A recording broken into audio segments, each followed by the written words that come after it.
បាទជំរាបសួរលោកយាយលោកតាអ៊ំពូមីងទាំងអស់គ្នាបាទនេះគឺជាការហាត់ភ្លេងរបស់បាទតាអ៊ំបាទនៅវត្តម៉ាក់ស្អីប្រទេសបារាំងបាទគាត់ហាត់ភ្លេងរាល់អាទិត្យបាទរាល់ថ្ងៃអាទិត្យបាទគាត់ជួបគ្នាចាប់ដើមហាត់សមបាទទាំងឧបករណ៍ភ្លេងព្រមទាំងច្រៀងបាទមានអ្នកច្រៀងក៏មានអ្នករាំក៏មានដែរបាទនេះបាទស្ដាជើងចាស់បាទចាស់នេះវាចាស់ព្រឹត្តិចារបាទស្ដា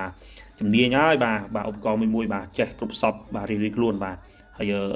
នៅវត្តម៉ាក់ស្អីនេះគឺមានក្រុមភ្លេងពួកគាត់ប្រចាំនៅវត្តហ្មងបាទរាល់កម្មទីតូចធំអីហើយមានគេចង់ជួលពួកគាត់ទៅអីបាទគឺគាត់ទៅហើយតាមចិត្តតាមឆ្ងាយបាទហ្នឹងហើយក្មេងៗគឺអត់មានទេដោយសារតែនៅស្រុកនេះគឺពិបាកណាស់បាទរឿងការអូសទាញពួកគាត់មកចូលរួមក្នុងការហាត់ភ្លេងអញ្ចឹងហើយមានតែចាស់ពួកគាត់ហ្នឹងហើយនៅលេងតែបើមានអ្នកចង់លេងគឺគាត់បង្រៀនបង្ហាត់បង្រៀនឲ្យទៅថាមានអ្នកចង់អញ្ចឹងហើយបើសិនមានបងប្អូនណាចង់មកទស្សនាបាទការហាត់ភ្លេងឬក៏ចង់ច្រៀងលេងកម្សាន្តឬក៏ចង់លេងឧបករណ៍ភ្លេងអាចមកវត្តម៉ាក់សីបាននៅថ្ងៃអាទិត្យរាល់ថ្ងៃអាទិត្យបាទ